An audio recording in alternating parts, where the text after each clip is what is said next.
few minutes. Our prayer will be given by Councilman Corbin, and our pledge will be given by Councilman Jefferson. Please stand and let us receive our prayer. Heavenly Father, we appreciate the opportunity to be here today. Lead us through this meeting. Help us to make wise decisions. Be with those throughout our city and our world and our country that need help. Help us to make compassionate decisions. Be with those who work for and protect our city every day. Amen. Amen. Amen. Please join me in the Pledge of Allegiance. I pledge allegiance to the flag of the United States of America and to the republic for which it stands, one nation, under God, indivisible, with liberty and justice for all. Thank you, gentlemen. We're happy to let you do that.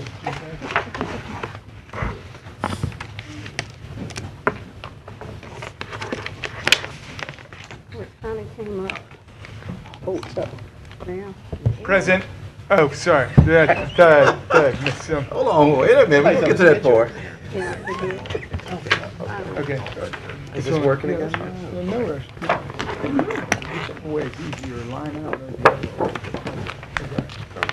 I'm not going to not introduce it. I just want to make sure I know what I'm voting on. I got you.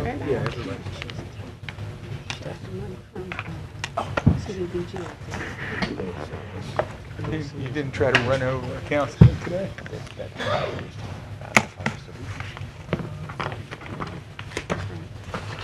We'll probably do it. Madam Clerk, please call the roll. Mr. Bradford. Present. Mr. Everson. Here. Mr. Jenkins. Present? Mr. Corbin. Present. Mr. Flurry. Present. Ms. Lynch. Here. And Mr. Bowman. Here. Thank you very kindly. I would entertain a motion to adopt the minutes of our administrative conference of the 21st and our regular meeting of March 22nd. So moved. Mr. Chair. Moved by Councilman Corbin, seconded by Councilman Jenkins.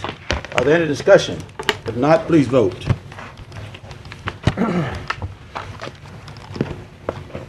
Thank you. That motion passes 7-0. All right. We're going to acknowledge any councilmen who have recognition of guests, awards, or communication. Any council people have any awards or recognitions or comments? Councilman Epperson. I will just say briefly, I want to say thank you to everybody who participated in the Great American Cleanup Day. I know that several council members did special observations of it in their district, and I know the mayor was integral in getting the whole city to participate in that this year. Want to thank several groups in my district, but particularly the group that I worked with on Saturday was the Highland Restoration Association, and they chose a project that I think is something that when we start to look around, we realize how helpful it can be. And that was kind of cleaning gutters and some of the grass and stuff that grows into roadways, and cleaning areas around under overpasses and interstates. Those are things that are, sometimes different entities maintain them. It's not just the city, and so sometimes they don't get maintained very often when it's a state maintained area.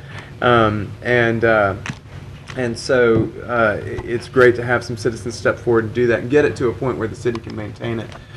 So that was just one example of a great project. I know there were many across the city, and I want to thank everybody who participated. Thank you, Councilman, and it was a great day for the city, as many neighborhoods participated in the Great American Cleanup Day. I had the privilege and the opportunity to help in Cherokee Park. We created a complete neighborhood cleanup campaign, but we focused on the Cherokee Park Bayou. The bayou has been somewhat abandoned and had accumulated a lot of debris, a lot of trash, and I had through working with Shreveport Green and through the city of Shreveport. Mayor, thank you and your department heads and staff for assisting us. The police provided 2 boats, and the fire did the same, and they assisted us in getting most of that debris out of there. And I told my people up there basically that now we got it like this, let's keep it like this, and I hope we will. We don't have to wait until the next Great American Cleanup to to keep our neighborhoods clean.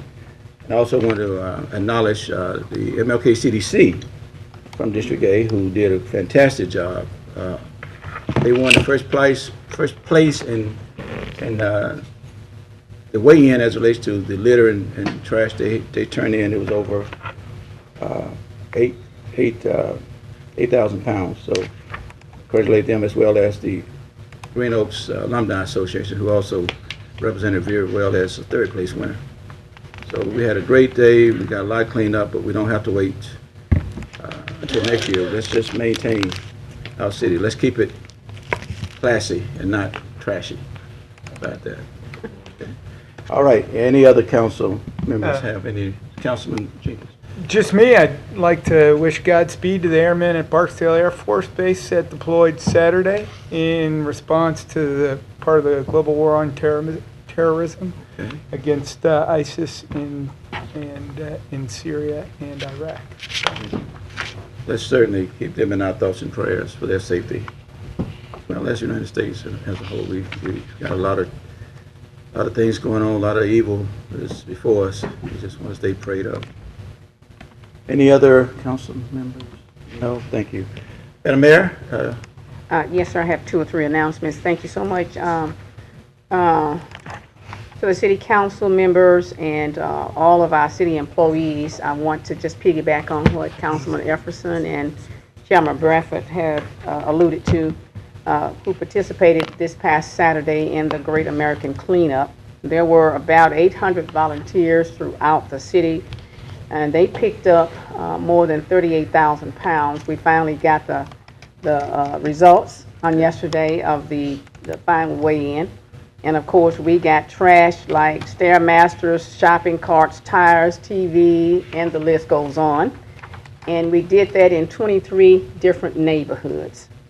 I want to thank our own Mrs. Arlena Acree and Miss Donna Curtis and her team with Shreveport Green for coordinating the event, and all of our people that have worked diligently to try to keep our city clean. And I want to echo the sentiments of our city council members that now we want neighborhoods to really buy in and invest in the fact that it is all of our responsibility to keep our city clean so that we can be proud to call it home.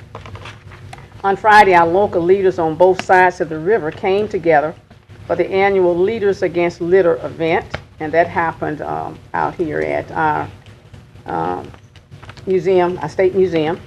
And on Monday, Ms. Acree attended a training session with Shreveport Green on how to set up a litter court here, so we're going to be doing that. Guests from St. Tammany Parish were in town to help us with that effort. So we want to make sure that we can send a message to our violators that we are going to actually hold them accountable for the litter that they may put on our streets and in our neighborhoods. I'm also proud to announce that Shreveport was awarded the Tree City USA 2015 recognition. And this was the 24th year in a row that I was told that Shreveport received this award. And basically, Shreveport Green applies for it each year because of our dedication to tree planting and education. And lastly, we continue to serve our citizens with numerous events, and I'll list just a few of those. Since we met last, City has supported several events, including Spring Break Camp at all our community centers, Stop the Violence 3-on-3 basketball tournament at Bill Cockrell, 10th Annual Spring Fling at Hollywood Heights Community Center, Community Health Fair at Sunset Acres Community Center, Free Fridays with live music in the Red River District, Cork at Festival Plaza, and the list goes on and on. We were also privileged to cut some ribbons on new businesses over the past 2 weeks. So we continue to try to attract and grow our small businesses and attract new businesses. Those are our announcements for today, Mr. Chairman. Thank you so much. Thank you, Mayor, for those wonderful announcements and the work of yourself. I see you was busy, and as well as the city departments and employees. Thank you very much. Thank you.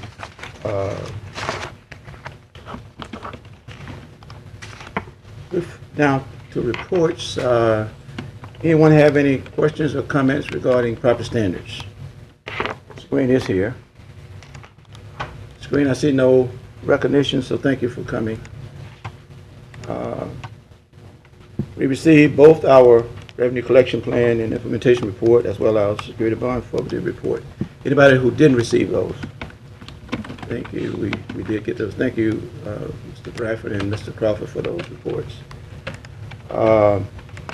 We have no public hearing today. So, Mr. Clerk.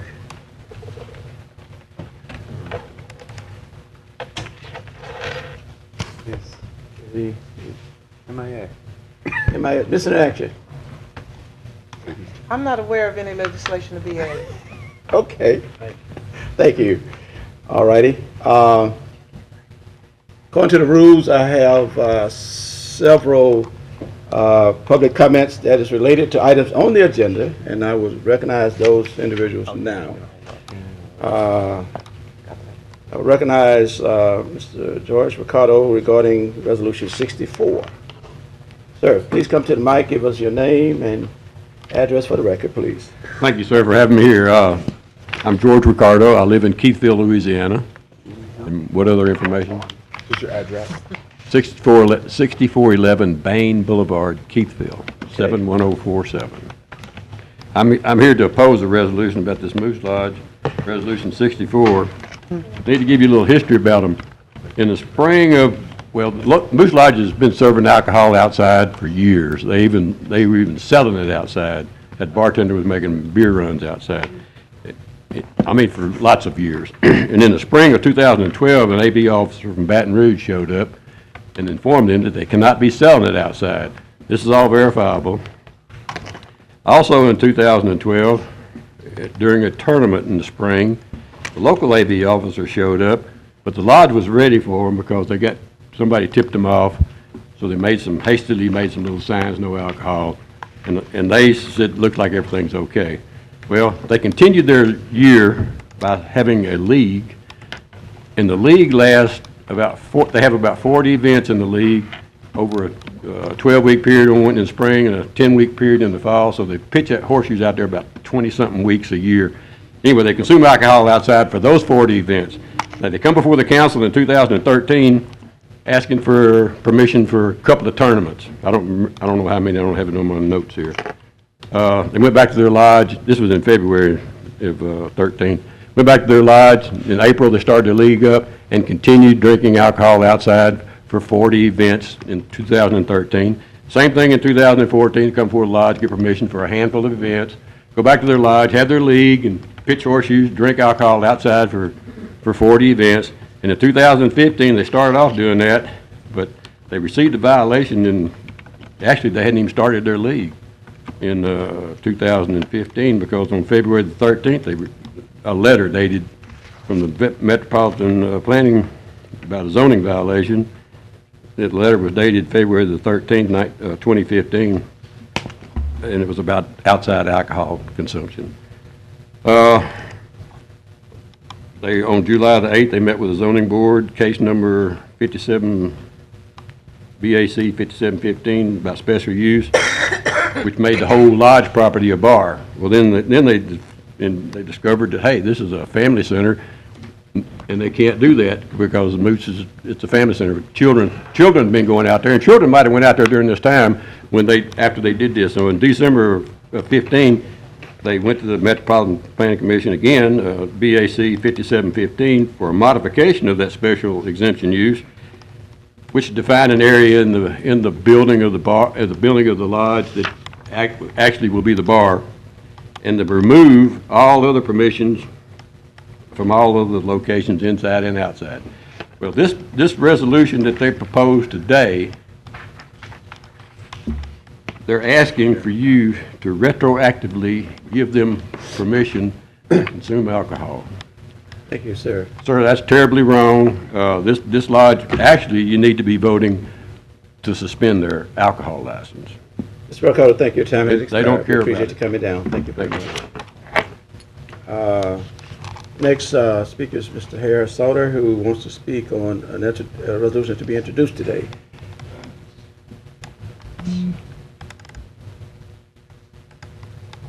Please, sir, give us your name and your address for the record. Harold Sater, 7710 Joella Avenue, Shreveport, Louisiana. I'm here today representing the Southern Hills Business Association. Excuse me. We know how hard it is to get a business into the area, knowing the history of Southern Hills. Anything that invites business into Shreveport is greatly needed.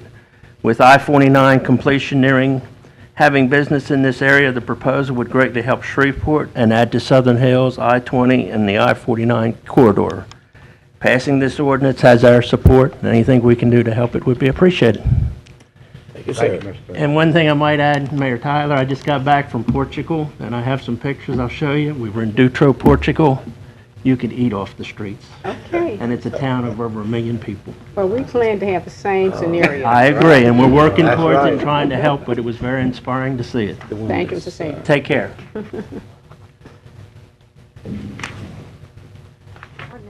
a minute, resolution, actually, ordinance 638. Okay. Ordinance 38. Hey, Brian, Oh, yeah. I don't see an email. Okay, Mr. Scott Martinez. I didn't mean to start a fire stuff.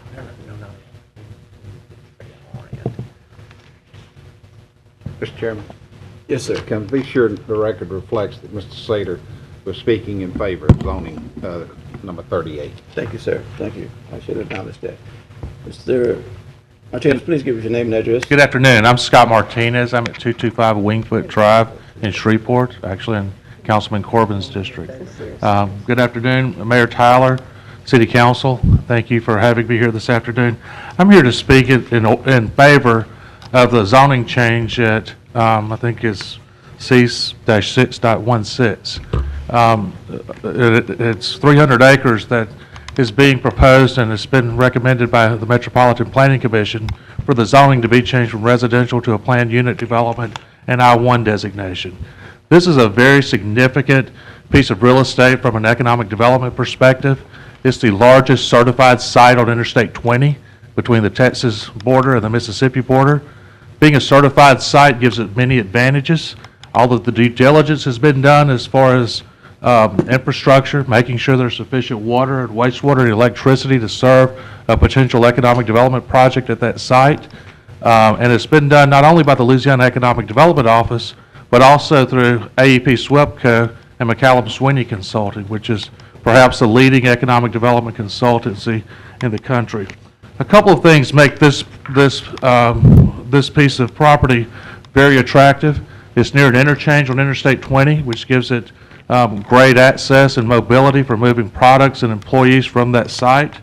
Again, there's been a lot of work that's been done at great expense to not only the owner, but to SWEPCO on that due diligence to make sure that it was validated that it was a good property for economic development. And lastly, Caddo Parish and Shreveport, we need jobs. You know, we've had a downturn in the energy sector, and a lot of those are based on global forces that we unfortunately can't control in the region or the state or even the country in regards to the energy sector. In 2015, Caddo Parish lost right at 1,700 jobs. That's a lot of groundbreakings and ribbon cuttings to make up for those 1,700 jobs.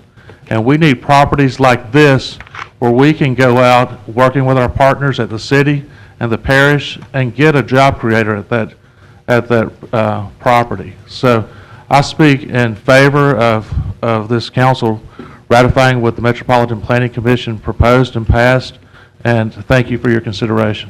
Thank you, Mr. Martinez, for coming down and speaking.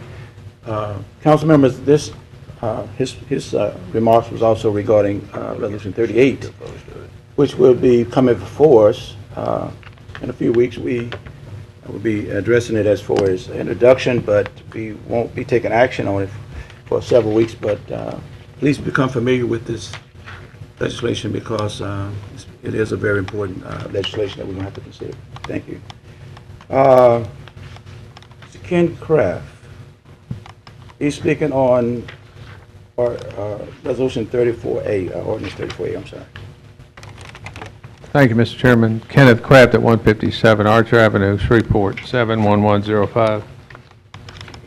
Ordinance 34A is sort of an iteration of Ordinance 34 with some improvements. I think it's a fairly good ordinance. It doesn't appear to be a clunker like baggy saggy pants or little free libraries or any clunker ordinance. So the only thing I would add is I want to say merci beaucoup, avocat de la cité. Mr. Thank you to the city attorney for the French, non-French speakers. We have a safety thing by, putting this ordinance and increasing the penalty or the fine, and I'm in favor of that. The only thing I might tweak it, and for a second or a third offense, I might go a little higher. I think people deserve a second chance, but when they keep doing it, keep doing it. And as an aside, I want to thank the fire chief because Pumper 11's been going about 28 to 30 the last few weeks and not 40 to 45, so maybe they were threatened with a ticket if they went too fast down Archer coming back from the grocery. But I really do like the ordinance, but I wish we'd go a little more. According to the information I received from Mr. Bradford, who was courteous enough when I asked him 3 weeks ago and he got back with me, it is okay. There's nothing in our Code of Ordinances to prohibit us from issuing traffic citation to vehicles with expired state inspection tags on private property like Sam's or Walmart or Target. I wouldn't do it without a lot of warning. Keep it legal. In other words, you don't want to just aggravate merchants by shoppers coming out to their vehicles and there's a surprise on the windshield. But if it's not illegal, when I count, this morning at Walmart it was only 9 out of 100, so it was a little low. So that was a good day. But I've seen it as high as 16 out of 100. But in any event, there's a high percentage of expired state tags, some that go back several years. And that's a safety concern because you have to get a tag by the law, and that means you have to have headlights, taillights, blinkers, windshields, and all kind of things. I'm not trying to raise revenue, although that would be an incremental byproduct of it. It's more of a safety concern. So let's go ahead and pass 34A, which will be easy to remember because Walter Payton's top speed was 34 miles an hour, and he was number 34, and he always brought his A game. And I want to compliment your cousin, Chris Jenkins, on that shot that beat North Carolina. The family web, is deep. Oh. And if you're free, come to the B&A meeting tonight and hear Mr. Sweeney talk about a topic. I'm not sure of the topic. I'm just a member now. But it's 6:30 at Broadmoor Presbyterian Church. Thank you. Mr. Kraft, thank you very kindly. Topic of choice. Okay, those are all the requests to speak regarding items on the agenda. But there are items on the agenda. I have no other comments on the agenda. I have some that's public comment that come at the end of the meeting. But regarding the items on the agenda, we're going to conclude there. And we're going to continue with the agenda. Mr. Thompson. Ready for confirmations on appointments? Yes, sir. There are 2 appointments on the agenda that council can confirm.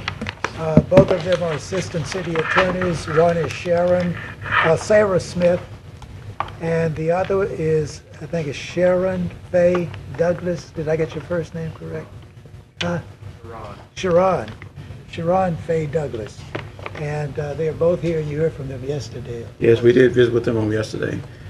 Any, what do I hear? Move to confirm. Second. Moved by Council Lady Lynch, seconded by Councilman Jefferson for confirmation of these 2 attorneys. Are there any discussion? If not, please vote.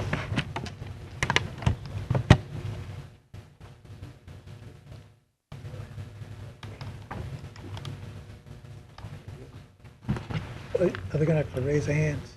He's right here. Is that a yes vote? Okay. Yes, please. All right. That motion passes unanimously, 7-0. Thank you. Chairman, their families may be here. Who's here? I believe Mr. Douglas. Stand up if you wanted to. Yeah, family's there. Them and their families, if you will let them stand up. Oh, I'm sorry. Them and their families. Attorney, will you please introduce your guests, the guests of your... Well, now I'd like to introduce to the council the newest assistant city attorneys for the city of Shreveport, Ms. Sarah Smith and Mr. Ron Faye Douglas. Thank you. And welcome them aboard, and if they want to say anything, just hello. And I know they have their family here with them. So.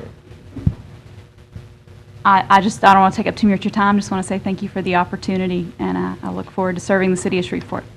Thank you. Thank you for your confirmation. Good afternoon. I would like to echo Sarah in saying thank you so much for the opportunity, and I as well look forward to serving the city. And since they mentioned it, my family is here.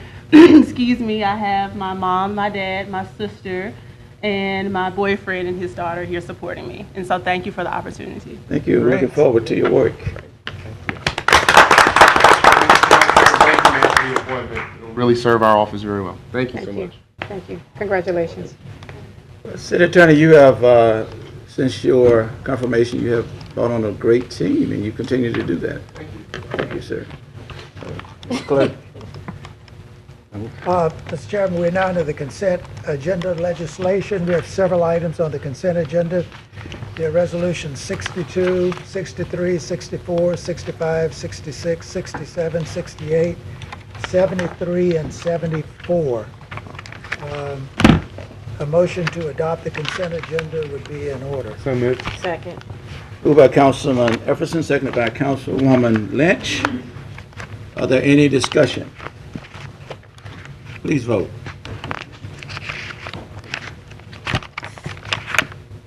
Motion for consent passes 7-0. Please continue, sir. Mr. Chairman, we're now into regular agenda legislation. Resolution 56, it authorizes the submission of the 2016 Annual Action Plan to the United States Department of Housing and Urban Development. There is one amendment. There were some projects that were added to the action plan, and this amendment does that effectively. So that's what the amendment does. So moved to amend? Second. Moved by Councilman Efferson, seconded by Councilman Flory for the amendment. Are there any discussion? If not, please vote. Amendment passes 7-0. So moved as amended? Second. Moved by Councilman Everson, seconded by Councilman Flory for the resolution as amended. Any discussion? Mr. Please vote. Chairman, normally on a piece of legislation like this, the chairman reads it cover to cover and gives the council a full report. And I haven't received mine yet. I mean, I remember. And in fact, sometimes I like a dramatic interpretation. So I need you to maybe act out some of the plan. I'll tell you what we'll do. Let's do this. Let's adopt it, and you will get all in detail from the clerk.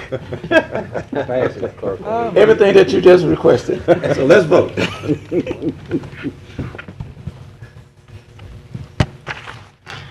The motion with amendment passes 7-0. Thank you all, and you will be getting something in the mail. Resolution number 60 authorizes the mayor to make application for grant funding with the Keep Louisiana Beautiful organization through the Healthy Communities Grant. So moved. Second. Moved by Councilman Everson, seconded by Councilman Jenkins. Are there any discussion? If not, please vote. Motion passes 7-0. Please continue. Resolution 69 orders and calls a special election in November of 2016 to be held in the city of Shreveport to authorize the renewal and collection of a 1/4% sales and use tax, making application to the State Bond Commission in connection therewith and providing for other matters. So moved. Second. Moved by Councilman Bowman, seconded by Councilman Everson. Are there any discussion? Question, when does this renew? Does it renew this year? Which one? This. Call it for the special election, Mayor. 69. That's renewal. Yeah. That's a renewal. Renewal. And then we're trying to get a sunset with the sunset clause. It's not a new tax, Councilwoman, it's a Yeah, I renewal. understand, but I'm saying, is it up for renewal this year? It's up for renewal actually in 17. What it does this year, it allows us to retire the coming back every 5 years, as this is the third renewal, and it will allow the sunset clause to go away and it'll never come up again. And we have to do it this year in order for us to get that sunset clause removed. But if this isn't adopted, then we would not start collecting it in January of 2017. No, Mr. Clerk, the quarter-cent sales tax is already adopted. It's been adopted since about 2000. If the sunset clause provision does not pass in November, it will still continue to be collected. It'll come up on the ballot in 2017 for just a 5-year renewal. Okay. Gotcha. Okay. Yeah, okay. I think that was the question. Yes, yes. Okay, we're clear? Yes. Please vote. Motion passes 7-0. Please continue, sir. Mr. Chairman, we're now in the introduction of resolutions. They are resolution number 70. It authorizes a donation of the Shreveport Police Department property and otherwise provides with respect thereto concerning a dog, canine dog, Kevin. Resolution 71 authorizes a donation of a Shreveport Police dog, canine dog, Montana. Resolution 72 suspends the effects of certain provisions of Chapter 102 of the Code relative to bus fares on sport train buses on Thursday, June the 16th for the National Dump the Pump celebration and otherwise provides with respect thereto. Those are all of the items to be introduced. So moved. Second. Move for introduction by Councilman Everson, seconded by Councilman Jenkins. Any discussion on the introductions? If not, please vote. Motion passes 7-0. Please continue. Introduction of ordinances. Ordinance number 35 amends the 2016 general fund budget. These are SPAR adjustments. Ordinance number 36 amends and reenacts section 26-301 of the code relative to sales of adjudicated property to adjoining landowners. Ordinance number 37 amends and reenacts Article 1 of Chapter 14 of the Code relative to animals and fowl. And Ordinance 38 amends Chapter 106 of the Code by rezoning property located on the north side of Greenwood Road, 2,087 feet west of Burt Coons, from RA Residence Agricultural District to RA SBI 2 Residence Agricultural Industrial Park Overlay District to I-1 PUD Light Industry Plan Unit Development District with preliminary site plan approval. So moved. Second. Moved by Councilman Everson, seconded by Councilman Corbin for introduction. Are there any discussion? Let me just say once again that I would urge the council members to review Ordinance 38 in detail. I'm getting already some inquiries about that, and we want to be very clear on the understanding of what we'll be dealing with when this comes up for vote. Please vote. Motion passes 7-0. You may continue, sir. Ordinances on second reading and final passage. The first is ordinance number 31. It amends ordinance number 84 of the 2015 and the 2016 budget for Community Development Special Revenue Fund budget. There is one amendment. This amendment adds $93,000 to the budget from the state ESG, and it adds it as a revenue, and then it appropriates that. Mr. Chairman, the administration is asking that this ordinance be postponed until the next council meeting. That'll be April the 26th. So move. Second. Moved by the chair, seconded by Councilman Jenkins, that this ordinance would be postponed until our next meeting. Is there any discussion? What's If the not- reason for the postponement? I'm sorry? What's the reason for the postponement? Clarifying some of the dollar figures that are in there. Okay. Any other questions?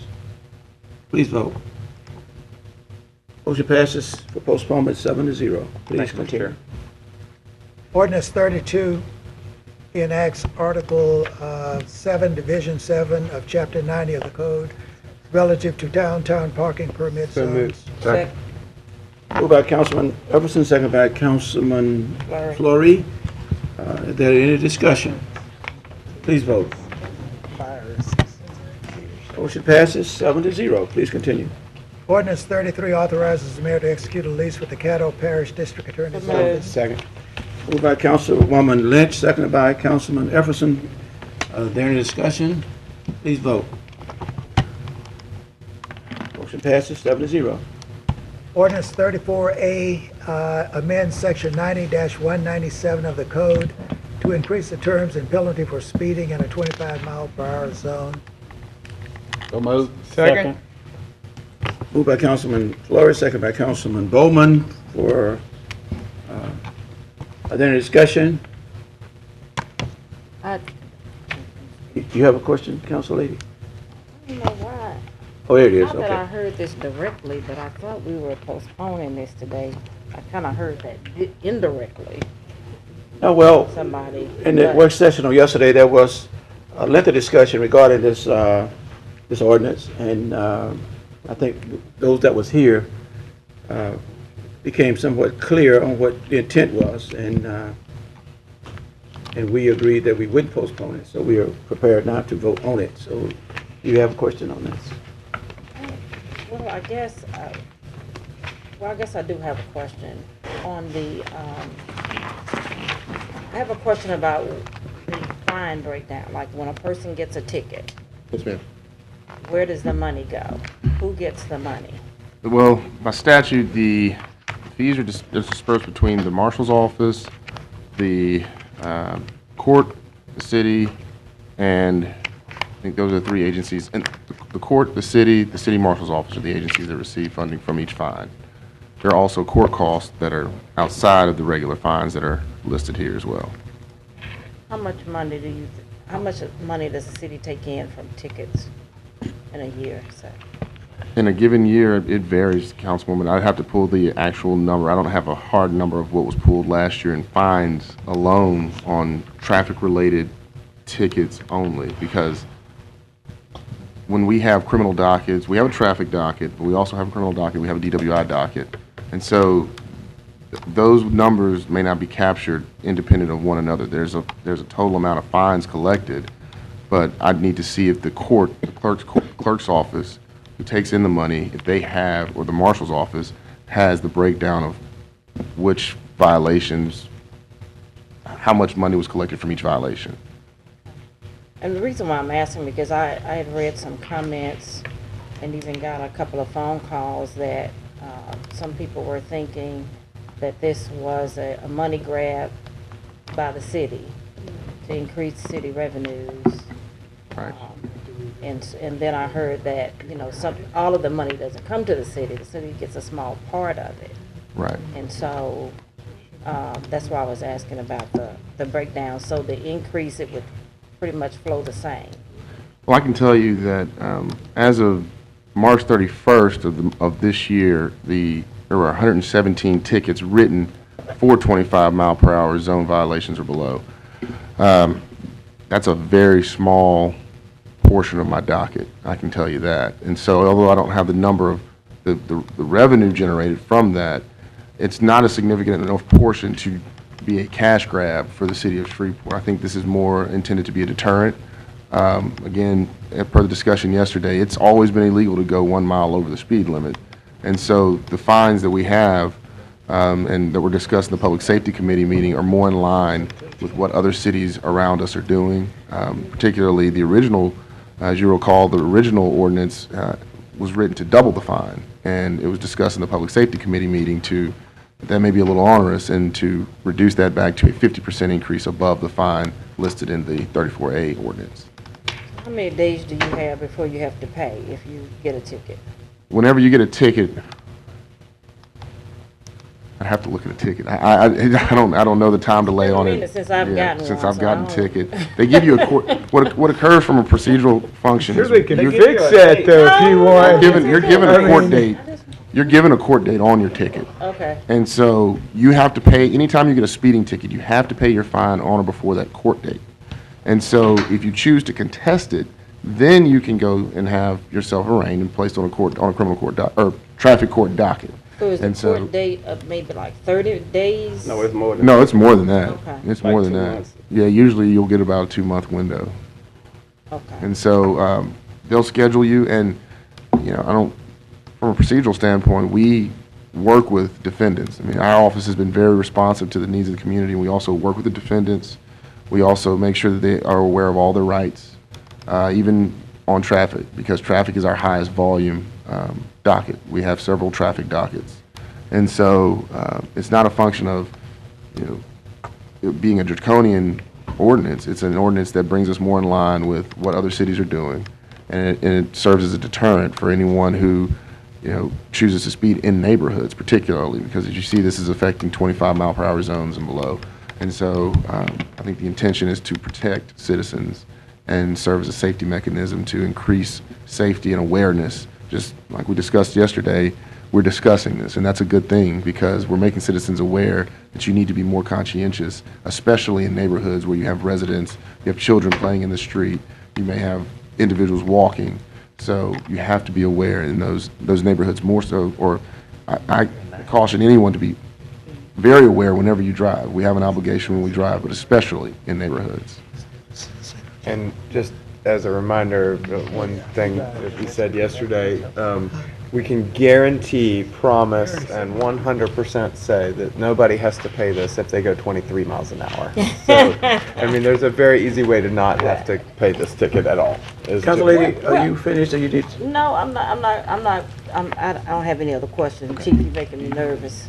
I don't have any other questions. I just have more of a comment. Yes, I'm ma'am. good. We're good. Are you? Okay. Yeah. Well, I was going to ask him to comment about why we give those tickets, if you don't mind, Councilwoman and Mr. Chairman. As soon as the councilwoman finishes, the chief will be invited to make comments. Yeah. Okay.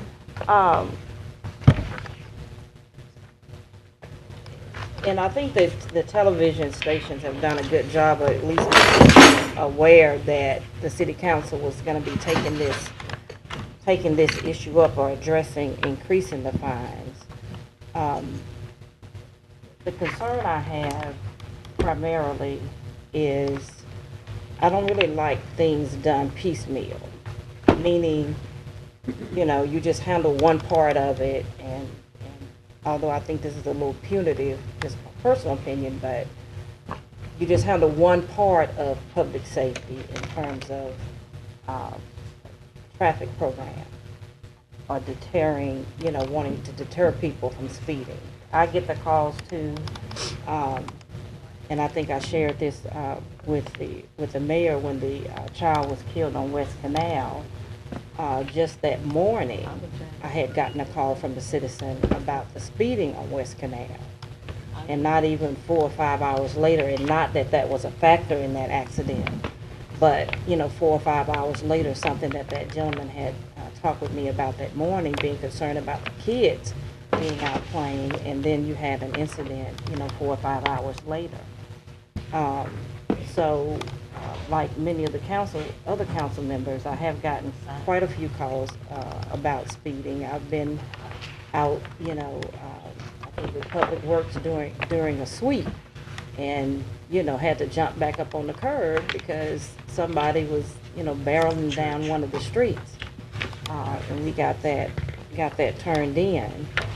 But there are comprehensive, what they call traffic calming programs that cities actually enact that looks at 4 or 5 different factors, from public education to speed bumps to collecting data, I think, which we're doing on West Canal now, to actually come up with a comprehensive way to look at traffic patterns, when people are speeding, how they're speeding, where they're speeding, how fast they're going, and coming up with a program that communities, neighborhoods can, you know, report certain incidents, and then it follows, you know, a criteria and all of that.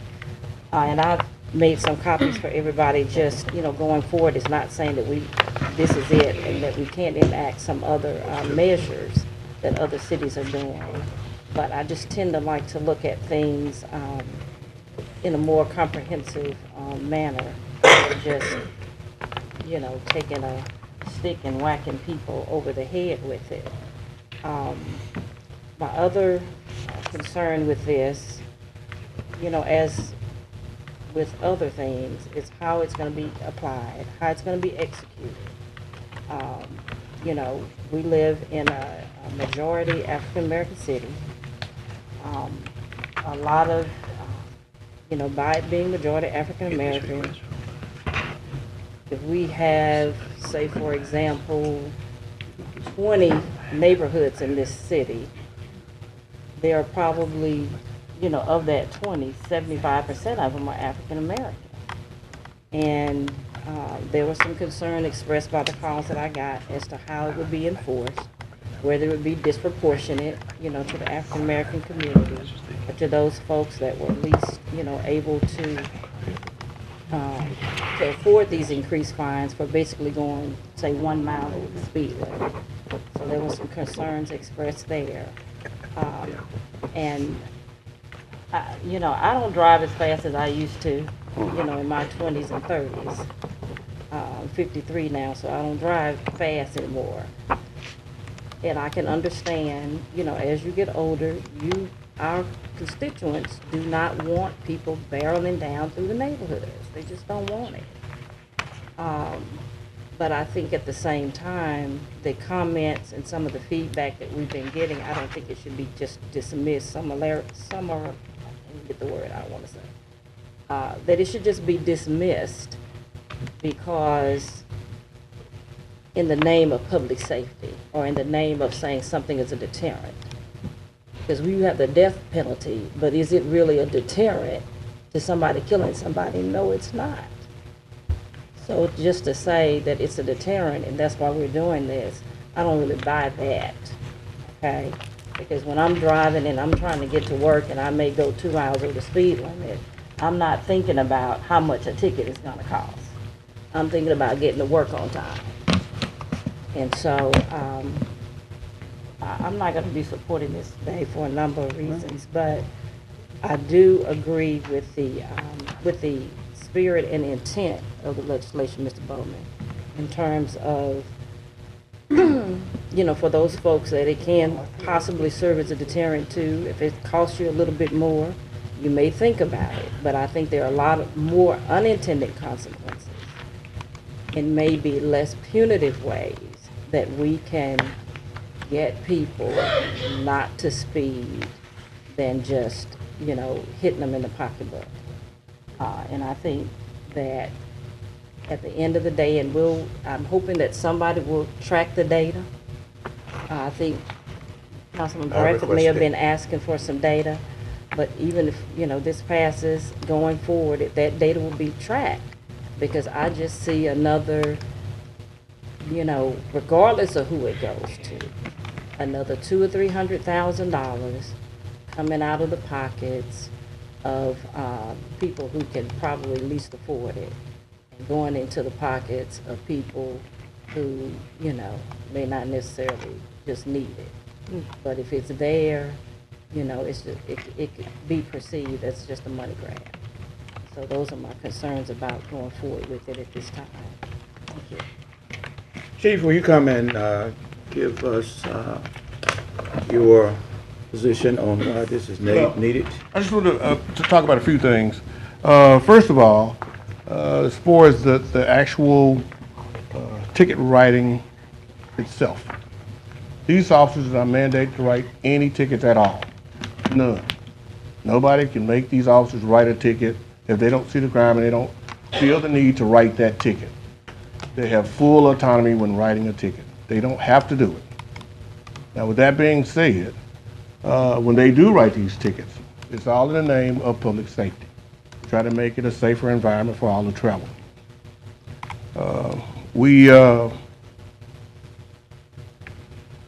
We looked into roughly to who we issued tickets to for speeding.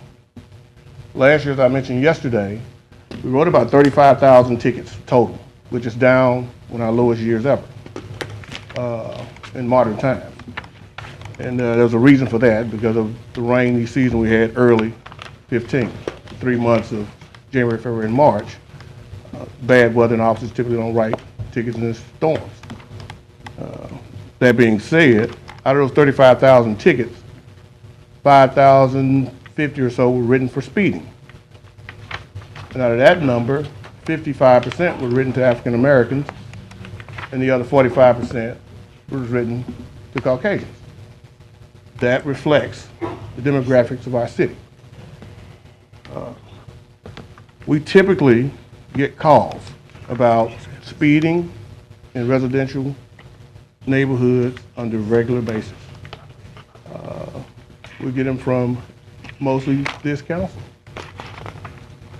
And if your constituents are calling you to call us, then we have to respond to those. Nothing is a panacea.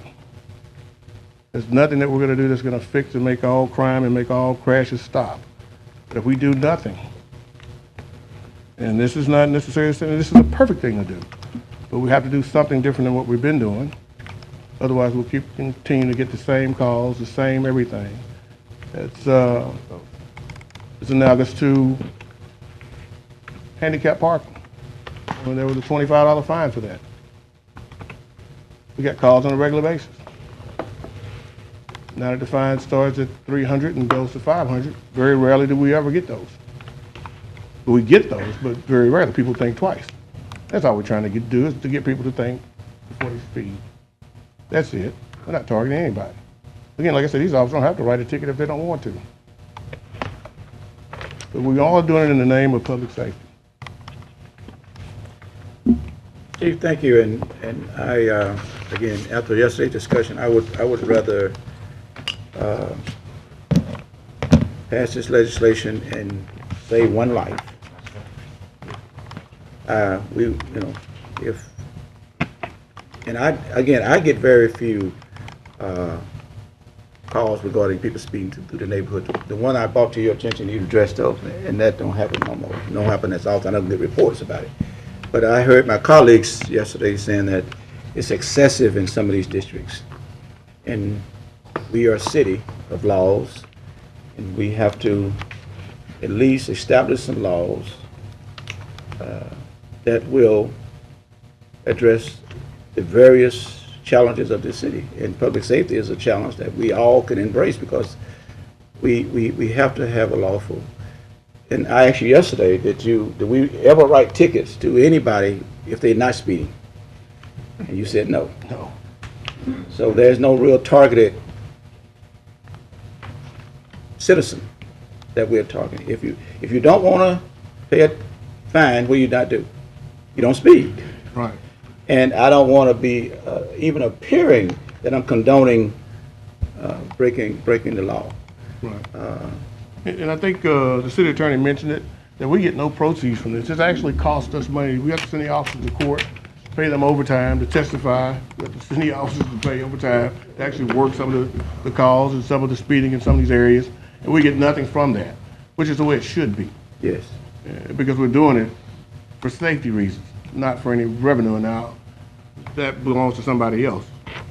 I mean, we gotta have a fine for breaking the law. So we have that. Right. But you're saying that None fine of is, those proceeds come to the police department. yeah, but that fine is not adequate in addressing this Right. chronic speeding Trying problem to we get got. people's attention to slow down. Yeah. That's what it's for. Okay. All right. I'm gonna call for the previous question if anybody else does not have anything to say. I know you don't condone speeding, but I've been driving behind you a time or two. No, well, see, the thing about speeding, like I told you, when I drive to Dallas, I be going over the speed limit. So if you can speed and don't get caught, that's another advantage, I think. So. But anyway, I'm calling for the vote. I think that I get a lot of phone calls, and a lot of people want to know what we gonna do now, not about later or when they want a right now solution. I think that this is a good opportunity, a way to start something for right now, to calm them, make them feel better about people speeding through residential neighborhoods. I mean, if you go 26, you're speeding, but I hadn't seen too many people get a ticket for driving 26. So I support this, and I hope that everyone else will support this also. Okay. All right, ready to vote? Please vote. Hit it.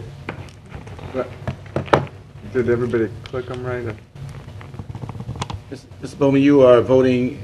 No, I pushed. You voting no? No, I pushed. You meant yeah. You meant I did yes? push yes. Yes, I did push yes. Twice. Last time I did this, I made a call and I looked at the rules. I think I erred. So let's do this. I want to get it right this time. I'm gonna move for reconsideration, so we can vote It again. still passes. Well, I still want it to be registered properly. I don't want to just make the call. I move for reconsideration. I got a second? Second. Okay. I'm moving for reconsideration that we vote again. Please vote for reconsideration. The motion passes 6-1. I'm making a motion that ordinance 31A would be adopted. 34A, I'm sorry, 34A. Second. Now we're voting, motion by the chair, seconded by Councilman Everson, that we will vote for adoption of 34A. Please vote. Did you register for your comments? Okay, now that motion passes 61. For the record, the motion, did you get it be the motion to reconsider with one vote against two? Right. Yeah. And like I said, we did it once, but I have to honor the vote on the stream for the record, and reconsideration is always the option of getting it right, okay? All right, thank you for that, and council, let me just say this, at that time I got a ticket for speeding. I was going down Martin Luther King, and the guy pulled up behind me and said, "Did you see this speed limit?" I said, "I saw the speed limit, but I didn't see you." But anyway, all right, Council Clerk.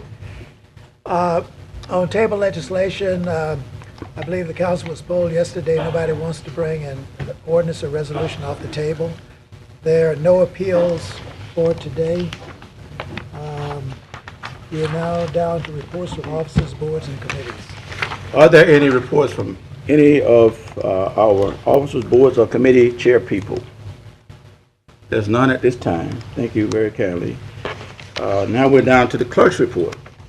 The good news today is, Mr. Chairman, there is no report. Oh, let's give him a hand. Thank you very kindly. You must got somewhere to go. All righty. Additional comments from the mayor, administration? No, sir, thank you. None. Any additional comments from any council members? None. Go down to public comments. I have several. The first one would be Mr. Sammy Mears. Sammy Mears, 1901 Centenary Boulevard, Shreveport, Louisiana, 71101. I'm here to say today that I finally got my phone restored after 2.5 weeks.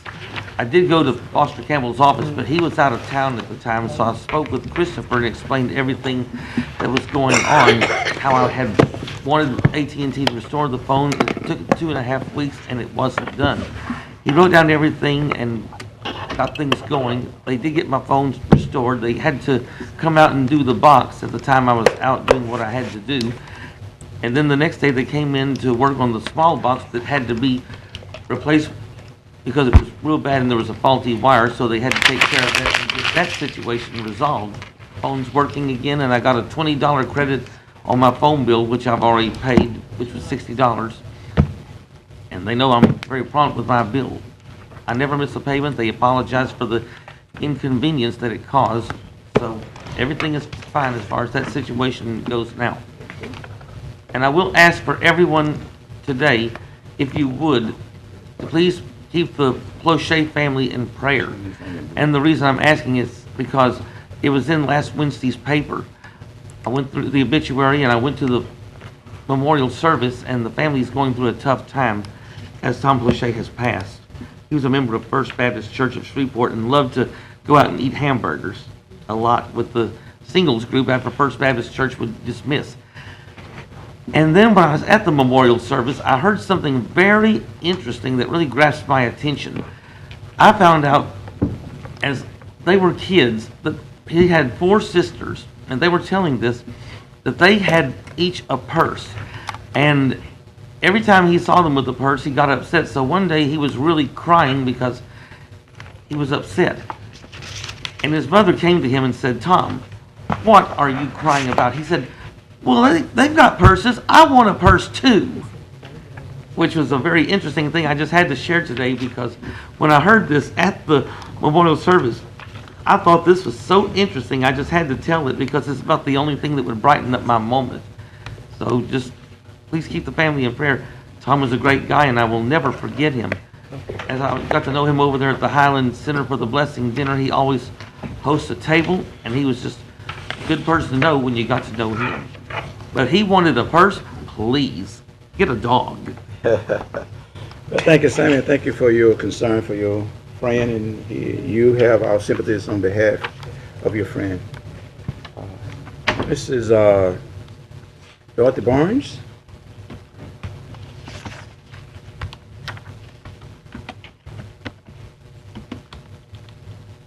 afternoon. Dorothy Barnes. Okay, sure.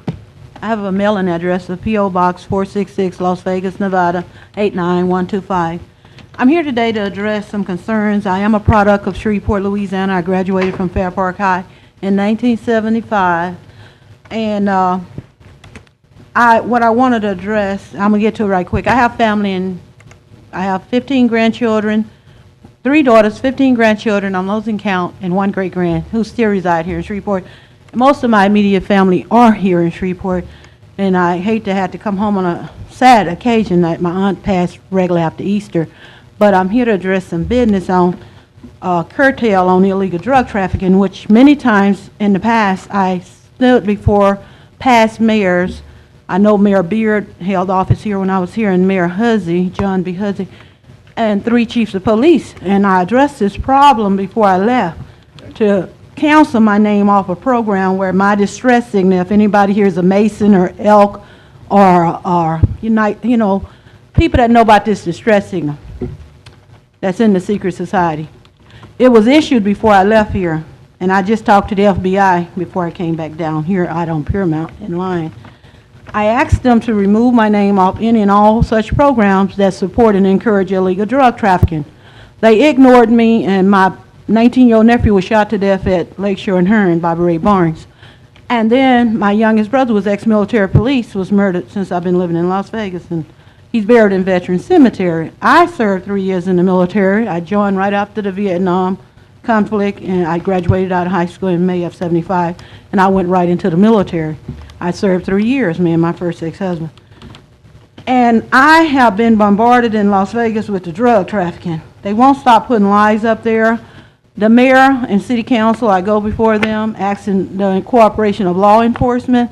Their backs are up against the wall. A lot of people have lost their lives over the years, not only in Shreveport, but in Las Vegas. And my last known address is in Henderson. I lived there for 1 year. And I talked to Sheriff Patrick Moores, as well as former Sheriff. I'm going to make it a long story short because I have a few minutes. But anyway, I'm trying to ask for a curtail on them using my distress signal to support and encourage illegal drug trafficking. I don't want to see any more young people gunned down or anyone murdered over drugs or drug money. I'd rather take what's mine and sponsor people with scholarships into college. And I ask people to give me a signature on what the Masons call a promissory note on my ticket. I will invest money in sponsoring people in a better quality of life to go to college, to further their education, or anything other than sell drugs, because they've jeopardized my safety. I've been threatened. Drug dealers don't want to get busted, but I can't have them live luxurious while I get dogged and beat to death and my family and get murdered. Thank you. God bless you. Thank you. Attorney, are you familiar with what she was saying? Terrible. Yes. I'm requesting, Mayor, I mean, we can talk to her afterward. if you please. Yes, we will. We just visit I'll with her. have our police officers to talk with her. We don't need to discuss it, but y'all just speak with her, okay? Okay. Because I wasn't totally clear on her request from the city. All right, thank you. Ma'am, they would be happy to speak with you regarding your problem, okay? All right, Marlon Muhammad. I need interpretation.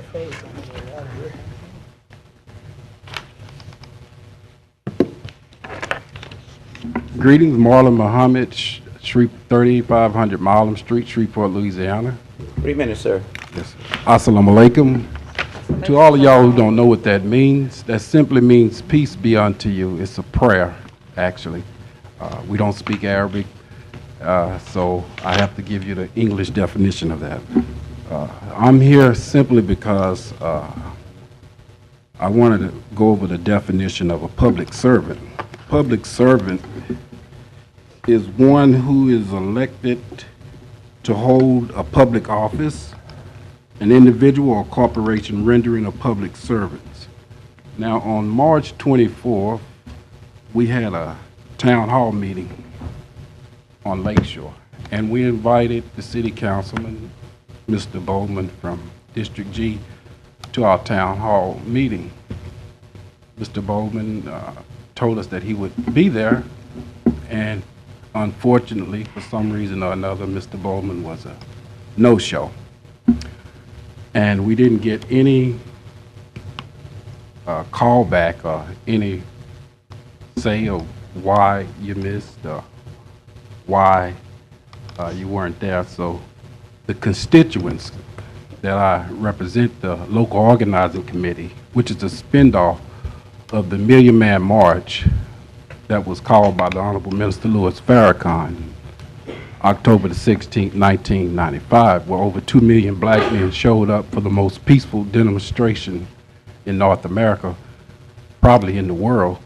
It's a spinoff organization where people from all religious denominations come together and meet and discuss community issues and try to make our community a better community and a safer community to live in. So, in humility, I just wanted to publicly address Mr. Bowman and let him know that we were discouraged, yet we weren't disappointed, because we're going to keep on doing what we do.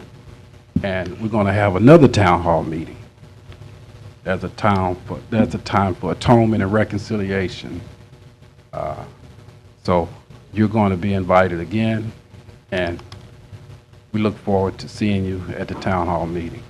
And it's the local organizing committee, and we will have people getting with you, your constituents getting with you to let you know when that date, because they really want to express and discuss the problems of District G. Thank you. And I'll leave this camp before you in the nation. Great words of peace. Assalamu alaikum. Yes, please. Go ahead, Go sir. ahead, Ms. Bowman. From my understanding, you all spoke to my brother, who is Gerald Bowman, who's the commissioner of that area. That's who was spoken to. The day of, I got a call from a lady who was stating that she was asking me to come, and I had 3 other engagements around the same time that was going on. I told her there was no way I could have made it, but I would get some input from my brother of what had happened that day. It wasn't me that they spoke to. They spoke to the commissioner, Gerald Bowman, not Jerry Bowman. That's who they spoke to. Well, from my At that time, I did speak to her, and it was 3. I had 3 other engagements at that same time. I told her that I would not be able to make it because of the short notice that I received. That was it. Okay, Okay. and Mr. can I say? I mean, there's can't really say no that. debate. Okay, Let's I- invite I him just- again, okay? Let's invite him again. Give him sufficient notice. I'm sure he'll be there. Oh, I'll be there. I promise you. I'll be Yeah, there. Thank you. Okay, thank you. Assalamu alaikum. Alaikum to you. Okay. Mr. Akeem Jackson, is that? Yeah, Mr. Jackson, is that Akeem? No? Was anybody else here to speak? Alex. Alex Jackson. That's Alex? It get close. Is there Mr. Jackson here? I'm sure Sammy's ready to go. Okay. Well, and nobody recognizing, acknowledging that their last name is Jackson. So there's no other comments to speak. Is there any other business by the council members before this body? If there's none, then the meeting is adjourned. Thank you for coming. She's not the one who wants to go.